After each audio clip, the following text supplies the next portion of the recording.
Hey everybody, it's Joric. Welcome back to my channel. I hope you're having a fantastic day. If you are returning, thank you so much for the continued support. If you're new, welcome.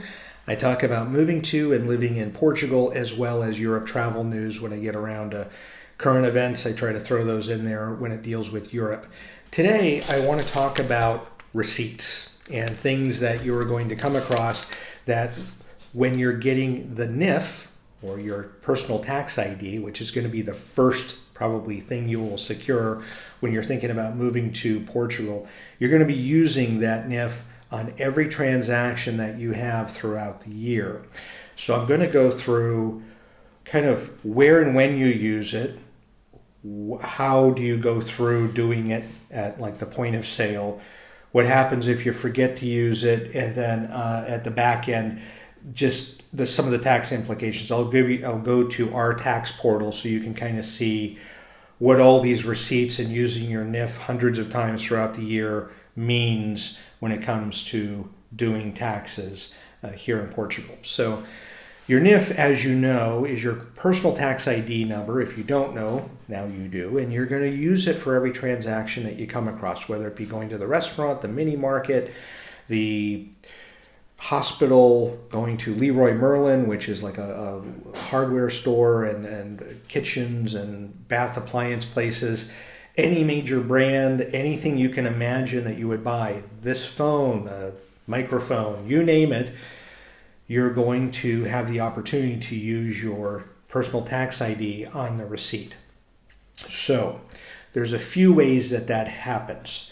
First, as you can see from the screenshot, there is a receipt presented where you can put in your NIF, your tax ID, as well as your name, give it to them. So when they're running the credit card or you're doing cash at the merchant, they can input that into the system and send that in to the government.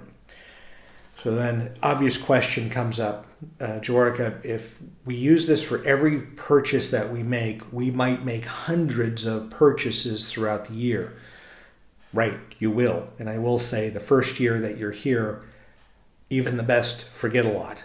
So we forgot a lot. Now, a few years in, we're better about using it everywhere. But you're going to forget. But let's start before we go to the forgetting. Once you get give them the information and the card or transaction is processed, you'll see here, I've done another screenshot of a receipt that we have where it shows name, location, and NIF, just as proof that we were there and we did pay for these services. What happens if you forget? Well, you go home, you're going, I forgot to add this in, or I forgot to give them the information. You have the ability to go out to the tax portal in Portugal and add that information into, so you get credit for what you've purchased, so you're not going to miss out come tax time. Each receipt is going to have the contribution for the merchant. So there's going to have a merchant ID there that you're going to be able to put in, and then their information, and then you put in your name, usually address, and your contribution. Sometimes you don't have to put in the address, and away you go. Anytime you've forgotten to put that in, or you thought you gave it to them but it doesn't show up on the receipt, you can do it after the fact, and you can kind of do that throughout the year. So some people that just don't do it at all, they make a practice of not remembering, if that even makes sense, and then they have a stack of receipts, and around, let's say, near the end of the year, they'll go through and they'll add in 40, 50, 100 or more receipts, and that's how they choose to do it. More power to them.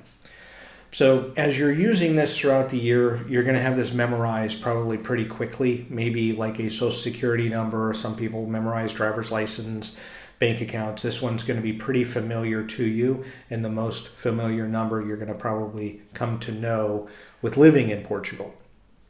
So the impact really from tax time is making sure that you are properly getting credit for all of the taxes that have been paid throughout the year for all kinds of services rendered to you throughout Portugal. So I'm going to go here and show the tax website, not blocking out all of our information, but I'm giving you a screenshot that basically all of the receipts throughout the year end up in one of these categories. And I would say the highest number that we have every year is the other category. It doesn't show up under medical or other things or health. It shows up under other. And those are things that are automatically throughout the year tabulated. And if you have any discrepancy, or if you are concerned or you're not quite sure where things belong, you can go through and itemize, line by line, go through every receipt that you've had throughout the year and categorize it into one of these categories. So it may not belong in, maybe it doesn't belong in other, it belongs more in the health and medical section, or vice versa. You're able to go in and change that around.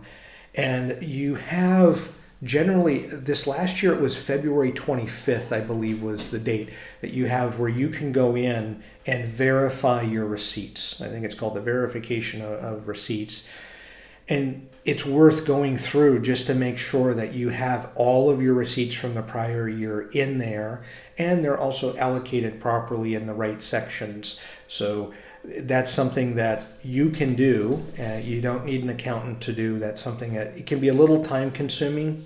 I will say, if you're not remembering to use your NIF, you have to input a lot of receipts, so it just takes a lot of time. If you're good about just remembering during the transaction of wherever it is to use your NIF, life is a lot simpler come tax time. There are people that we know that don't care. They don't. If they put their NIF in, they don't. They're not so worried about it come tax time. But we want to be able to get credit for everything that we purchase throughout the year. So we want to make sure that we go through, and any receipts that we forget to use our NIF for, we compile and input that information into this tax portal. And then come tax time, it greatly helps if you're more organized than not, and make sure you use it throughout the year. It's very helpful. But as I had mentioned, there are several people that just wait until the end of the year. They have a shoebox full of these receipts, and then they're spending a weekend or nights during the week inputting all these to make sure that they're getting credit. There's no one way to do it, but I wanted to make sure people realized what the NIF gets used for and what the impact is, because oftentimes I get asked, okay, I get the NIF, but then what? And does it really matter if I use it or not? And it does. If you're going to be here and you're going to be a resident, you're going to be paying taxes, you're going to want to make sure that those hundreds of transactions that you have throughout the year are not missed. You just don't want to do that. And it's not keeping track of the big stuff. It could be a $5 purchase, or a €5 purchase, from a mini market. It could be a $500 purchase at a store of some sort. All, big and small, are equally as important when you're adding it in. So I hope you found this information useful. It was a little redundant in some of the conversation here, but I get asked several different questions throughout the year about the NIF and how it operates and works. So I wanted to give you an understanding of what you use it for and what the impact is. So I hope you're having a great day. I hope this, again, is useful. Please share it with others if you think that others may benefit from it, and have a great day.